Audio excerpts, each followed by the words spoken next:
QSO Today, episode 192, Cady KE7X. I want to welcome ICOM America as a key sponsor to the QSO Today podcast, beginning with episode 192. More later. And by Soda Beams, amateur radio for the great outdoors. Please support the QSO Today podcast by supporting these fine sponsors. Welcome to the QSO Today podcast. I'm Eric Guth for Z1UG, your host. Cady KE7X took his love of radio and electronics as far as he could go, and that was to a PhD in electronic engineering where he settled into teaching at Montana State University. Now retired, Fred is the author of 14 books on using and operating the Elecraft transceivers and accessories. Fred is also an avid contest operator in DXer. We will dig into this and more on this QSO Today. KE7X, this is Eric for Z1UG. Are you there, Fred? For Z1UG, this is KE7X. Good morning, Eric. Good morning, Fred. Thanks for joining me on the QSO Today podcast. Can we start at the beginning of your ham radio story? When and how did it start for you? Well, it started when I was in high school, about 1958-ish, 59-ish, probably more likely. And one of my classmates got his license, and then I had a receiver. My dad had bought me an SX17, I think it was, a Elecraft's receiver that I had listened to for a year or two or so, and it just seemed like it was a good thing to try to do. At that time, where were you growing up? I was growing up in western New York State, south of Buffalo, New York, near Lake Erie. Were you helped by that one ham in your high school to get your license? Yeah, I sure did. His call at that time was K2OQO, named Pete. There were other hams in the community. W2GBK K was another one of the old timers that kind of helped us out. And as I recall, we had kind of some club organization going on, and I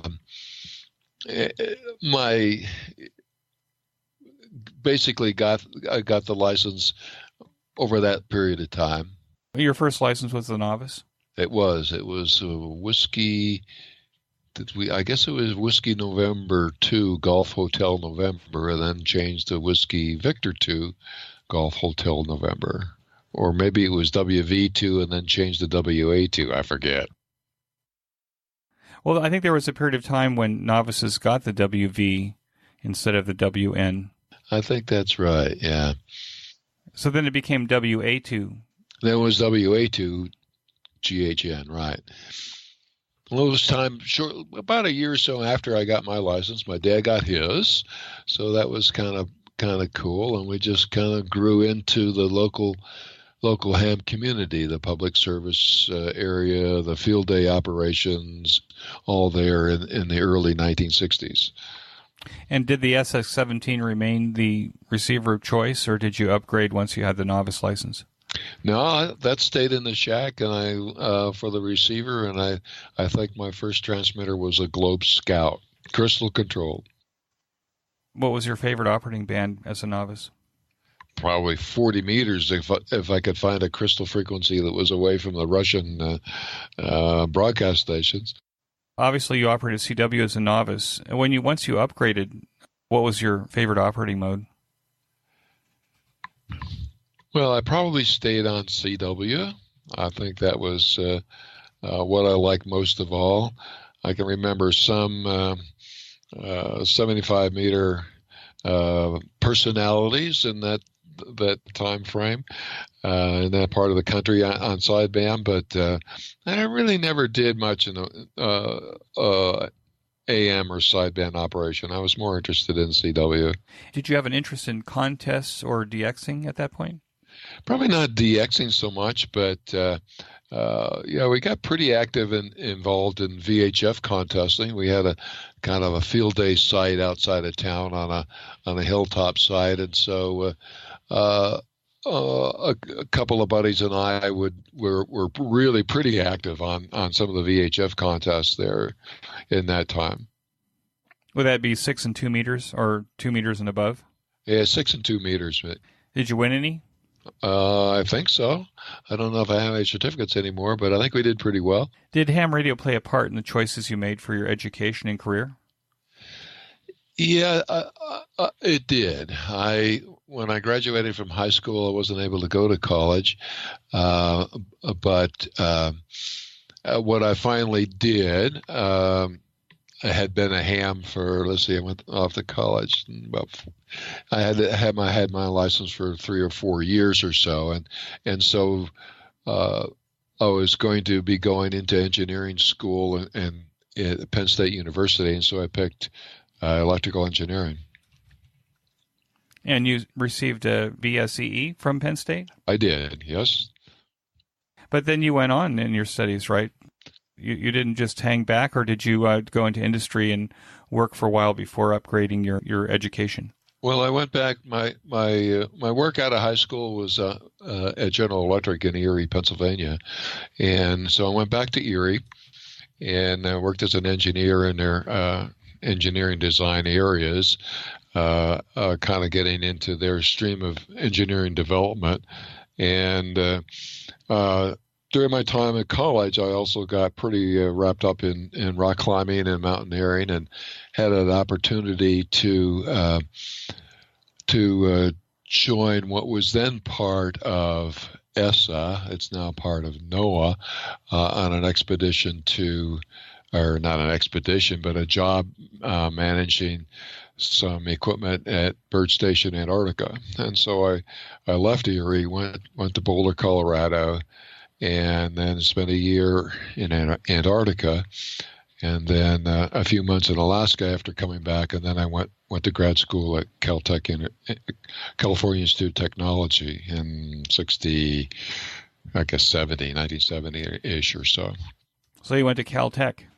Yes, I did. In Pasadena. How about that? Yeah. But the bird station, that's an interesting deployment. How long were you in Antarctica? I was there just a little over a year. In the winter over party, 67, 68. We had the ESSA lab in Boulder was responsible for looking at or had experiments looking at upper atmospheric physics stuff going on, and solar radiation and things like that. And so I had about 6 or 7 different experiments to take care of and gather data through the year. I did get an opportunity. A bird station is at 80 degrees south, and I did get an opportunity to go to the pole station to deliver some equipment there. So I actually ended up at 90 degrees south at one time. How many people were deployed there at Bird Station? At Bird, there was 27. There was about 4 in what was known as the long wire station, which is 11 miles away from the main base station. They had a big, long VLF antenna. I think it was like 10 miles long, and they were studying some very low frequency phenomena. I had a substation about 1.5 miles away from the main base station. So there was, all told, about 27 people in the area. And how was that for a year, to be with 27 people for a year? I really had a pretty good duty location and living location, because I could be separate if I wanted to. Some of the other fellows that lived on the main base, they were kind of cooped up and seeing the same people every day, and although they did some pretty serious psychological screening for everybody that would go down there, it was managed, of course, in those days by the Navy, and civilian contractors were running the science side of things. But it was quite good. I didn't have any personnel conflicts at all. Did you operate ham radio from Antarctica? Yes, I did. I was Uncle Sugar Mike, KC4 Uncle Sugar Mike. I won the CQ Worldwide Contest from Antarctica that year. Because you were a station in demand. Yeah, that's right. I was the only one in the contest, too. So that helps to me. Did you get extra multipliers, or people got extra multipliers by working you? Well, I'm sure I did, but I don't remember. Well, after that, you ended up in California, going to Caltech in Pasadena. That's correct. What did you study there? I was in electrical engineering. I basically just did a master's degree there, and during my time there, I ran across an opportunity to apply for a job in New Zealand, and my then wife, whom I had met in Alaska, and I went off to New Zealand for 10 years, where I taught at University of Canterbury in Christchurch, and received what's called a staff PhD at that time in electrical engineering. How was that experience? That was great. It's really interesting to live in a foreign country, but not too foreign. We didn't have language difficulties, although a lot of expressions were different, which is kind of fun anyway. But we enjoyed our time in New Zealand a lot. Did you come back with an accent? Yes, we did. Yeah, my daughter did, but we lost it when we got back here. Both my wife and I kind of pick up on inflections and accents, and I think when I came up to Montana State University for a job interview, I sounded like a right old Kiwi, but I think I lost that. We have a number of listeners from New Zealand. Are New Zealand hams different than American hams? Oh, I wouldn't say so. No, I don't. I don't think so. Were you involved in the ham radio community there? Yeah, we had a great club. I was working on a thesis and research and whatnot, so I wasn't able to be too active. But I did have a station and got on. And in retrospect, I wish I had taken part in more contesting activities from there. There was one of the super contesters was there at the same time that I was there. So it would have been good to follow in his footsteps a bit, but I didn't. Well, I guess, what's interesting I find, having lived in California and then living here in Israel, is that the HF sounds completely different when you're on the other side of the world in terms of what you hear mostly and who's on the air and when. But you also operated from Antarctica, so I guess you've already had some real experience living in the Southern Hemisphere. Yeah, and actually that's an interesting point, because from when I lived in New Zealand, I could get on and almost invariably there was almost like a spotlight of propagation into, say, New Jersey or something like that. Guys would be pounding in, and I thought that was really interesting propagation thoughts, and probably stirred my interest in looking at propagation when we get into the contesting world. Because you'd think from New Zealand you'd actually have a lot more Asia. Yeah. No, the band was just open to a particular place or two in the U.S. Like I'm pretty sure it was like 20 meters and nowhere else. And then you landed in Montana, which is where your QTH is now. That's correct. And you're a professor of electrical engineering at the Montana State University. Right. And you've been there a number of years now? Yes, we moved here in 1980. I retired from Montana State, 5 years ago, I guess now. How about that? And how are you spending your ham radio time? Well, up until this last July, we lived at a house that had antennas, and I had a station and did a fair bit of contesting from here on another location here in Montana, and also went traveling with the Team Vertical guys. Who is Team Vertical? Well, Team Vertical, this kind of started, K2KW is kind of the lead on and manager or of the group, and it consists of basically a number of hams have come in and gone out. We've gone to various contest locations, but N6BT, Tom from Force 12, Dean and Dean Straw, N6BV, has been on trips with us. Scotty, W4SO, and we started off in sort of mid 90s, early 90s, going to Venezuela and then Jamaica. TV Bob, N6 TV, was a big member of our contest, as is Dave Patton N1N now, I think his call is. So there have been quite a lot of the top-notch operators that have gone with us. But Ken, K2KW, and Tom, and I guess I, to a certain extent, have been kind of the core group that have gone on most of the operations, and other people have come in and out. It's not like renting a ship and going to the South Pacific. You actually will take the group to places that you can get to relatively easily by an airport and operate from a foreign country. Yes, that's right. It's really kind of a field day operation. We'll take all our own antennas. The year we won CQ Worldwide Multi, I think there were 12 operators and a little over a ton of gear hand carried to Jamaica. That was when you could have two 70-pound suitcases, and boy, did we all have 70-pound suitcases. What are the radios of choice? Does everybody have different radios that they take down, or do you have something that you like to take?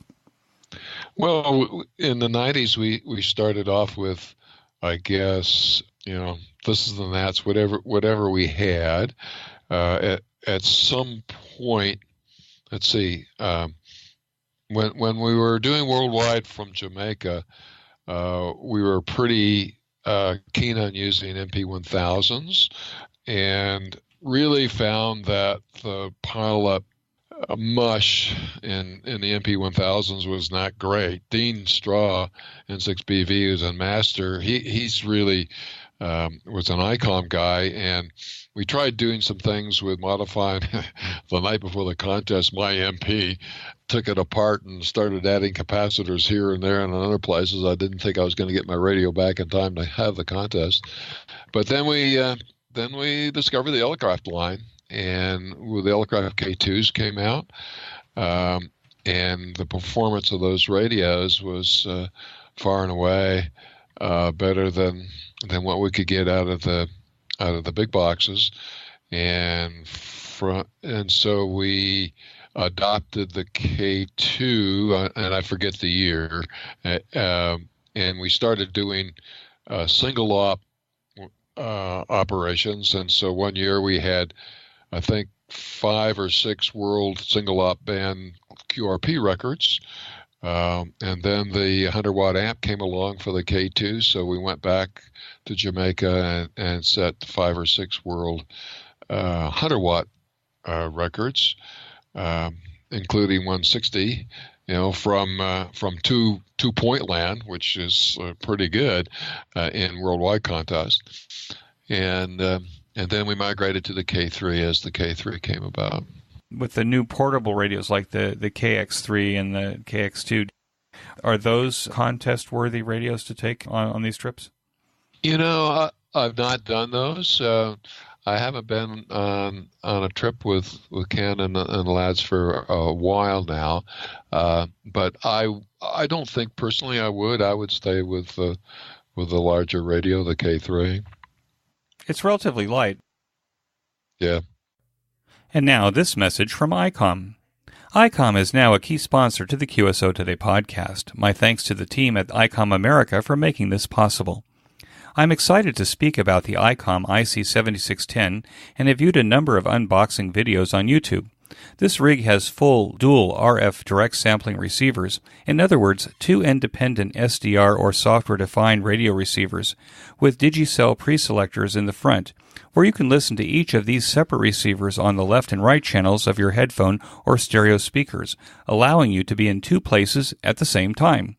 This combination of direct sampling and 110 dB RMDR allows you to pull those weak signals out of the noise, even with strong adjacent signals and neighborhood electronic noise. The IC7610 has a beautiful 7-inch color TFT touch LCD screen on the front panel for easy control of the radio, with plenty of knobs and buttons for the ham radio operator, as well as a rear connector to connect to your large color monitor. ICOM has a tradition of making beautiful functional radios and has done an amazing job with this rig to make your DX and contesting experience even more enjoyable. Even if you're not a DXer or contester, but want an amazing HF user experience, the IC7610 will provide years of fun and on-air enjoyment. There is a great review in the DX Engineering blog with the perspectives of experts like Rob Sherwood, NC0B of Sherwood Engineering, who praised the features of the IC7610 as well as its actual performance. I will put these links in the show notes pages. Be sure to visit ICOM America at www.icomamerica.com/amateur to see the complete line of ICOM equipment.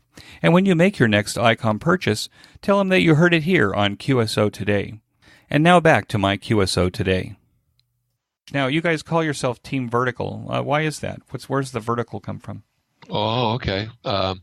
Well, our real claim to fame is the use of verticals on the beach or right in the water, and that came about because of the work that N6BT was doing with verticals, and so Ken K2KW and Dean and Tom set up a kind of an experiment with verticals right at the edge of the water. Moving back from the water, we understand about low angle propagation and enhancement due to near field salt water. It's got to be salt water; it can't be fresh water.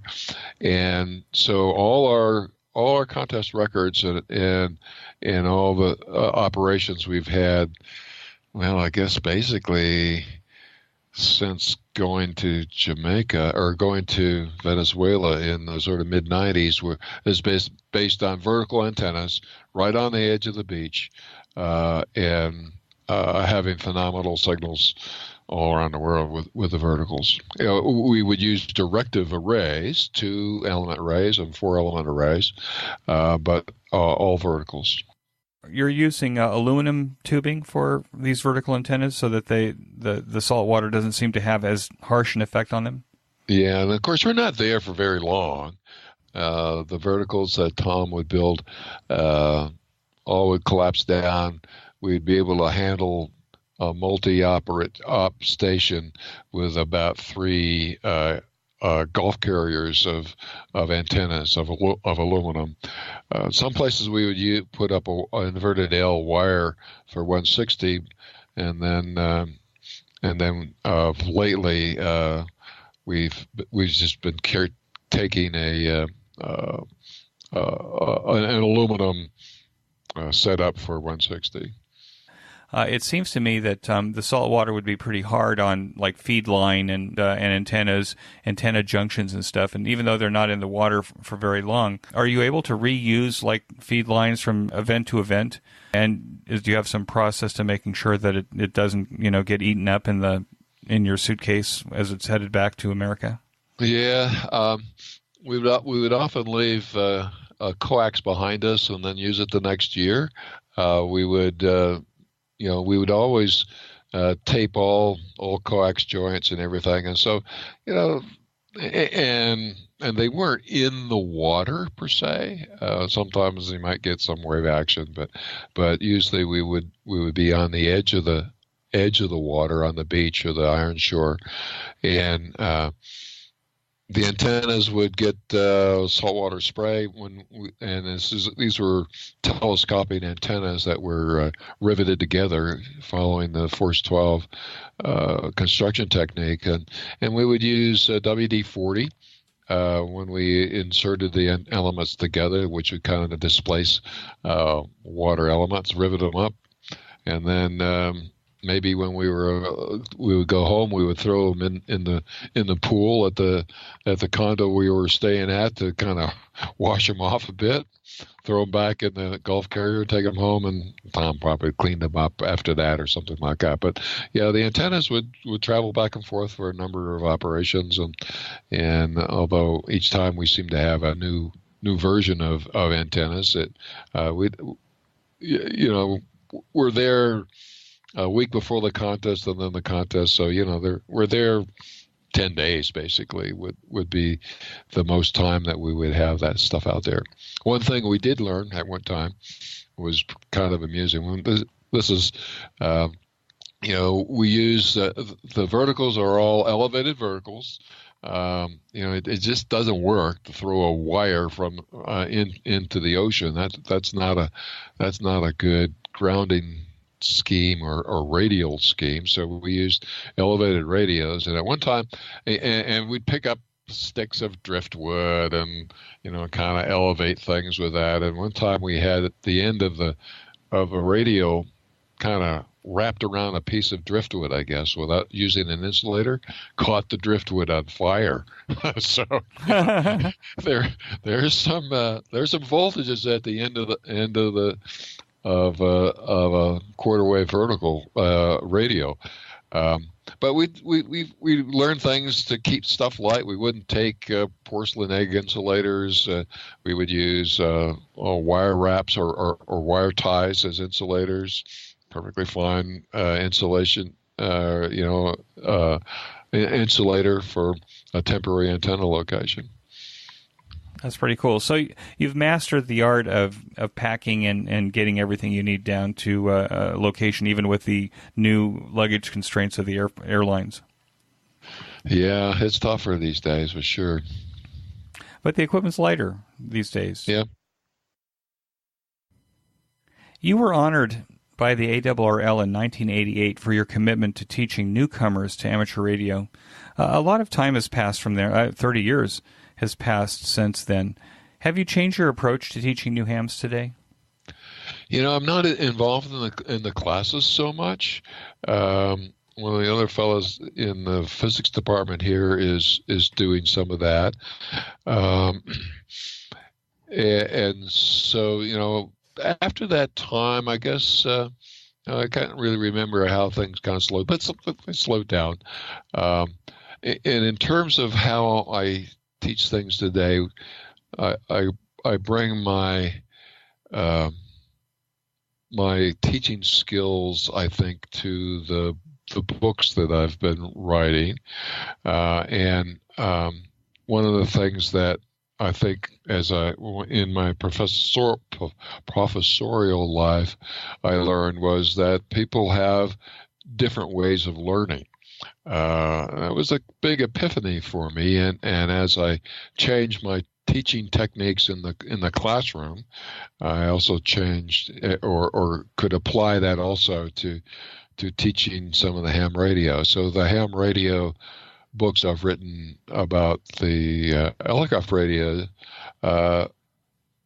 apply a lot of that that I learned while teaching in the classroom. For me, it was an epiphany to see what's happened in ham radio. I took a 25-year hiatus from ham radio where I wasn't active in a club and I wasn't reading the magazines. It was really like Rip Van Winkle waking up and seeing, what's happened. Do you think that hams are different or ham candidates are different now than they were?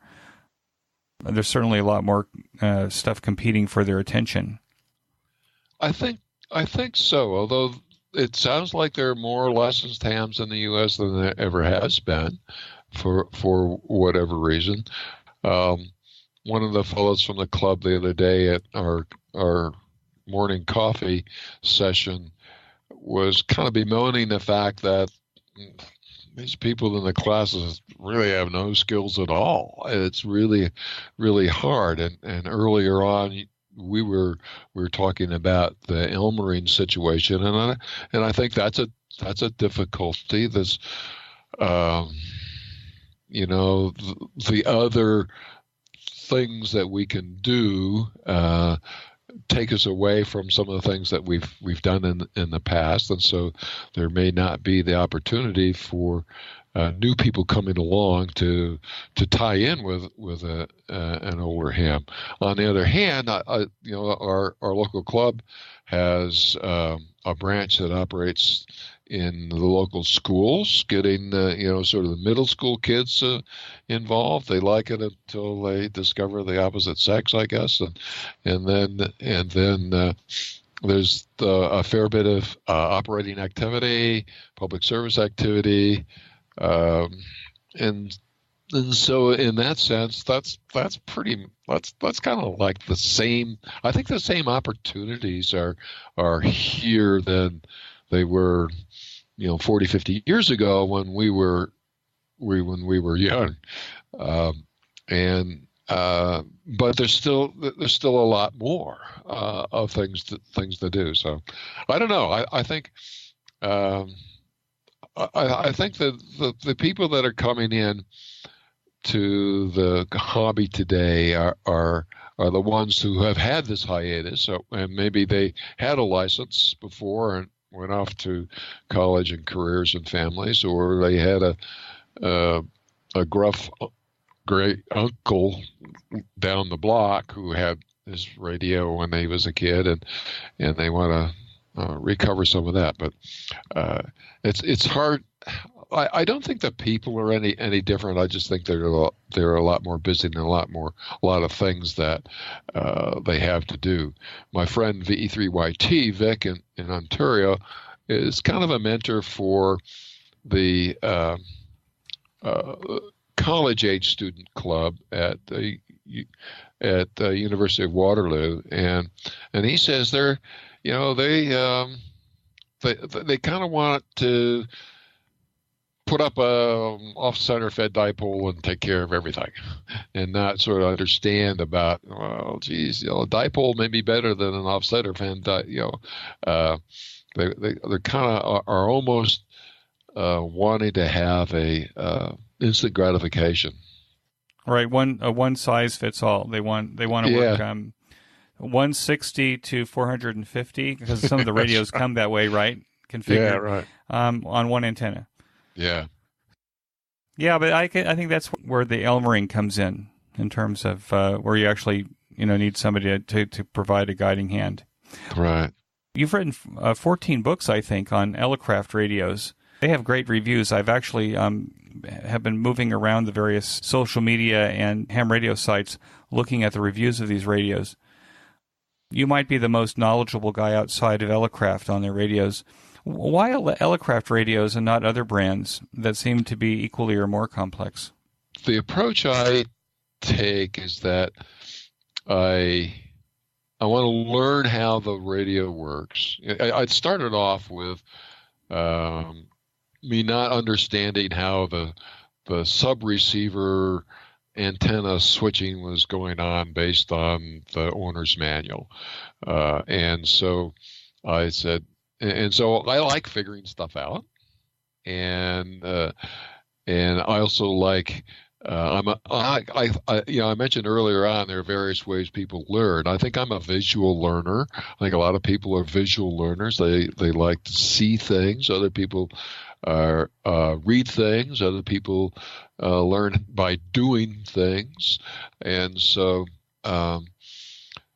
I decided, well, if I'm having trouble understanding this, I'm not dumb, and so maybe other people could use some help in understanding this the way I understand it. So my first books into it, I wanted to call it the Hitchhiker's Guide to the K3, but Wayne Burdick didn't like that very well. It didn't sound professional, and I thought, well, Hitchhiker's Guide, that's kind of a fun. But in any event, one thing led to another. I apply, like I say, the things I learned while I was in the classroom to the text. The really textbook forms of an operational manual. Here's how this works. Here's a little exercise that you can use. David Shove calls them lab exercises, the homework assignments, that kind of a thing. And so by presenting images in terms of diagrams, text in terms of explanation, and things that you can sit down at your radio and do to cement the learning, I think that's been really why the books I've written have been successful. These radios are complex, and I'm not just the Elecraft, but I think all of them, all the new ones are complex because you have a lot of features that you're trying to control with the limited number of buttons on the front panel.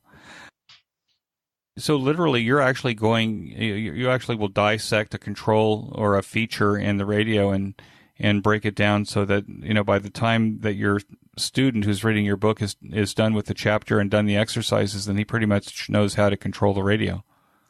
Yeah, that's pretty much it. And so there you ask about why not other radios. Well, that's a lot of work, and I just didn't have the other radios to work with. I'd love to kind of learn more about other radios, but I don't have them. So you can't do this just from the owner's manual. You have to have the thing in front of you. At least I do.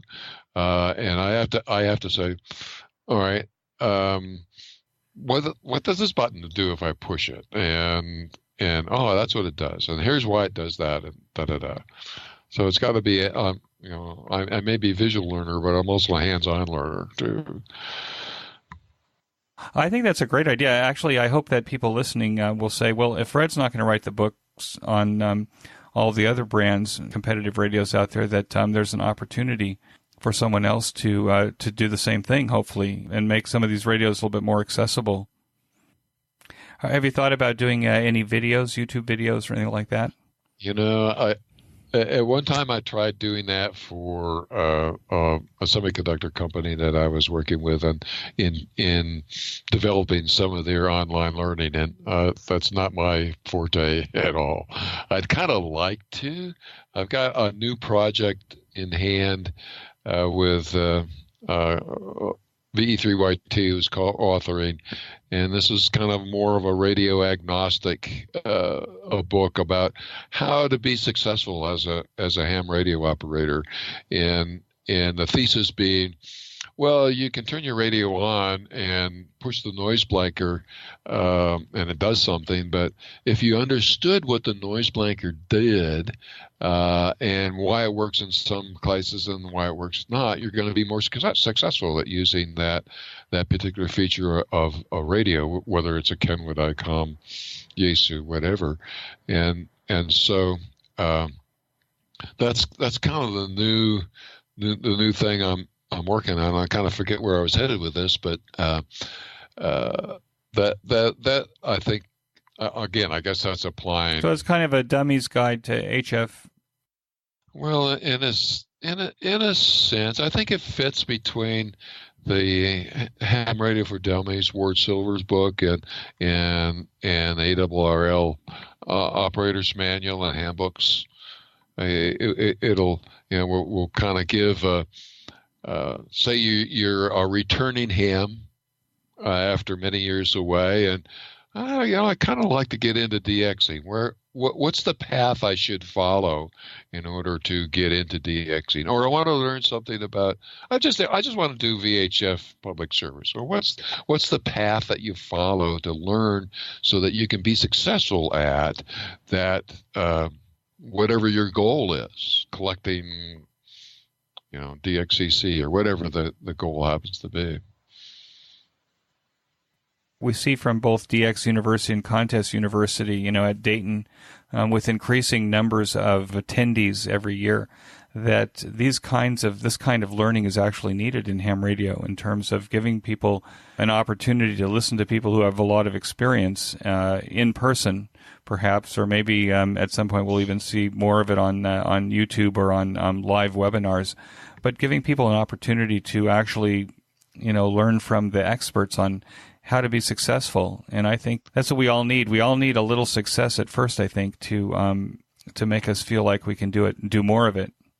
Yeah. I kind of start this off by saying, having a conversation with somebody that says, I can talk to anybody around the world on my cell phone. Why in the world would I want to do ham radio?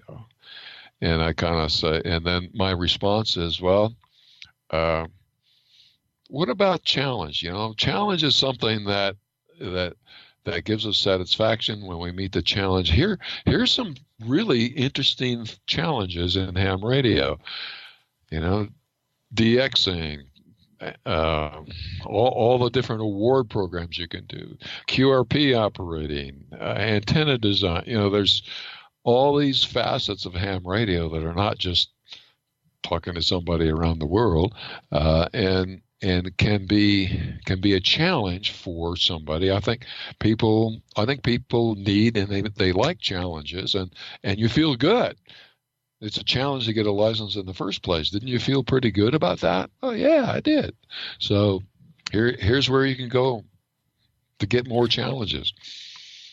Well, my response is usually it takes $1 trillion worth of infrastructure in order to make that phone call around the world. And yeah, right. With a $50 QRP rig, you can throw a piece of wire out your bedroom window and talk around the world without $1 trillion worth of infrastructure. Yeah, no, that's right. And now this message about Whisper Light from SodaBeams. One of the most interesting innovations from SodaBeams is the Whisper Light antenna tester. It is a very clever 200 milliwatt WhisperNet transmitter that can be connected to any of your antennas to see how they perform around the world using the WhisperNet network. The longer the Whisper Light is connected, the more stations will show up on the Whisper website. The Whisper Light comes in 2 flavors, the Flexi and the Classic. The Flexi requires external low-pass filters, also available from SodaBeams, whereas the Classic has built-in filters for both 20 and 30 meters. These clever devices are USB programmable from your computer or smartphone. And while the Whisper Light is the ideal real-world antenna tester for any ham radio station of any size, it is also quite portable for antenna testing from your Soda mountaintop or a national park. With its accessories, it can be powered for days from a USB power pack. I created a Whisper Light wish list of the Flexi and accessories available using my special link on the show notes page. This will add to your shopping cart all the pieces needed to make getting the Whisper Light simple and easy. Of course, Richard, G3CWI, the proprietor of SodaBeams, has instructional videos available online to find out more about Whisper Light and all of the amazing SodaBeams products. Be sure to click on the SodaBeams link on the show notes page of this episode. SodaBeams, amateur radio for the great outdoors. And now back to our QSO Today. When I think of Montana, I think of the Robert Redford movie, A River Runs Through It. Are you a fly fisherman? Oh, I've dabbled a fly in the water a little bit time and again, but not. I wouldn't say I was really avid about it. But yeah, it's a great sport here in this part of Montana. Does it mix with ham radio? Are you taking your radios out into the field? No, probably not. If I would go fishing, I would throw the fly rod in the car and go out onto the river and fish. It's probably, I have a mobile in the car, but it's not. That I don't think they meld together. Well, I guess if you've got a 6-meter rod, you could probably put a wire out on the end and put the KX2 on your chest while you're getting those flies out there. Yeah, there was a great picture about somebody sitting on some rock somewhere or other, doing just that. Do you do a lot of fly fishing or just a little bit? No, just a little bit. I haven't really been very active for a few years. Oh, there's just something about the whole notion. It's kind of a romantic notion that runs through the back of my brain of standing in the river and fly fishing in Montana. We don't have any rivers here that have any fish in them, so I guess I'm have to come to Montana to be able to do that. Yeah, you're going to have to do that. That'd be you'd enjoy it. What kind of impact has amateur radio had on your family life? Not so much. My daughter got her license. We actually required her to get her ham license before she got her driver's license. This is back before cell phones, and so she could call in when she had trouble or anything like that. My wife got her license, but not active particularly, and both of them have gravitated away from ham radio. My daughter still has her license, but my wife's has elapsed. But they've been supportive of me going off on trips and having my cubby hole down in the basement to go down and operate contests and do my thing. So there really hasn't been a conflict in the family life. Do the spouses, they don't go on Team Vertical? They did in some of them, but we're pretty focused and weren't paying much attention to them, and so they said, well, we'll just stay home. What excites you the most about what's happening in ham radio now?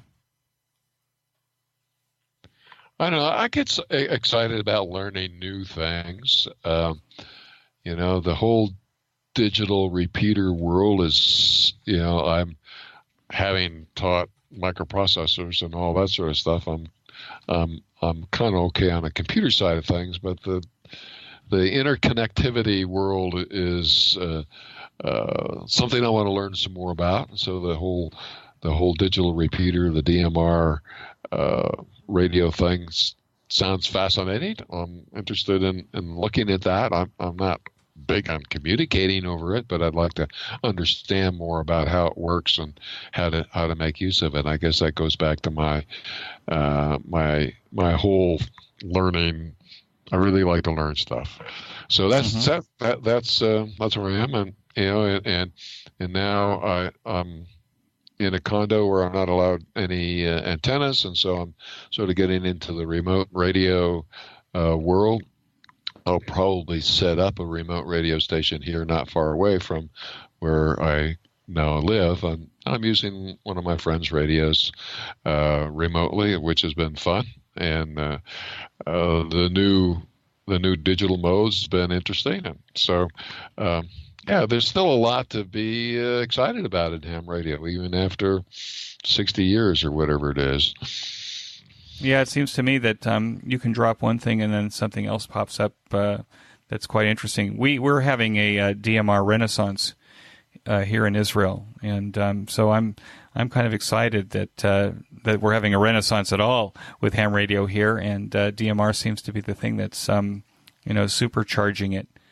Yeah, well, I think the Weak Signal Joe Taylor crowd, WSJT, FT8 is probably also generating a lot of things. I've been doing that for the last couple of weeks, and gosh, there's a lot of really good DX on doing that kind of thing that it would be hard to hear and work in other times. So yeah, that's interesting. Yeah, it's pretty amazing. What advice would you give to newer returning hams to the hobby? I guess don't be afraid to ask questions. Join a club. Get a computer. You really having the computer in your station enhances almost every aspect. You say, well, gosh, I'd like to talk to Israel today. Well, what band is open? Well, you go find that on the internet. You could do these other modes of operating. So I think joining clubs and getting a computer and looking for my new successful ham radio book when it comes out. And the 14 others that you've already written on. Well, yeah, but that's a specific audience. I'd like to touch a lot more, help a lot more folks. Today I read a white paper that you wrote on the N1MM contest logging software, and you made a reference to, and I couldn't find it, and maybe it's in the software, of a contest CW simulator. Was that in the N1MM software? Do you know what I'm talking about? Yeah. I haven't followed up on that. I think there's a way to tie, the contest simulators that are really have been helpful to me is Morse Runner, and I think there is a interface and Morse Runner looks like this WPX contest, and there's also another CW contesting or call sign copying program, but I'm pretty sure there's some hooks between Morse Runner and maybe some other simulator and N1MM, and I haven't followed up on that to know where that exists. But if somebody wants to be keyboard proficient at N1MM, and no doubt the other programs as well, Morse Runner is the program that I like to use. It's a pile up simulator. You can do all kinds of stuff with it. So you can actually sit there and maybe start at a slower speed, but work your way up to be able to copy code like you're sitting in the middle of a contest. Yeah, and you can add in pileups, you can add in noise, you can, there's lots of great stuff. That's very cool. Yeah, it is. How about that? Without the embarrassment of throwing yourself out there, on a contest weekend. Yeah, that's right. Well, Fred, I want to appreciate your coming on the QSO Today podcast. Can I ask you, how would people be in touch with you if they'd like to send you a message or to... one of the things they can do is they can actually leave a message at the bottom of your show notes page, and I'll forward the message to you to make sure that you see it if they have a question. But what channels are you on that they could reach you? Yeah, I think probably the best would be an email to fcady@ke7x.com. That's fcady@ke7x.com. My website is www.ke7x.com.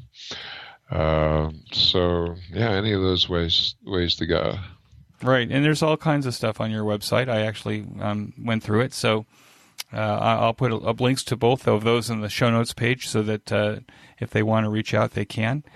Again, I want to thank you so much for joining me on the QSO Today podcast. It was a lot of fun, and I learned a lot that I didn't know before, and that's always one of the great things about each of these episodes is I'm learning more about ham radio every day. 73. All right, thanks so much, Eric. Take care.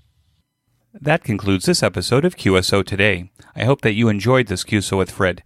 Please be sure to check out the show notes that include links and information about the topics that we discussed. Go to www.qsotoday.com and put in KE7X in the search box at the top of the page. My thanks to both ICOM America and SodaBeams for their support of the QSO Today podcast.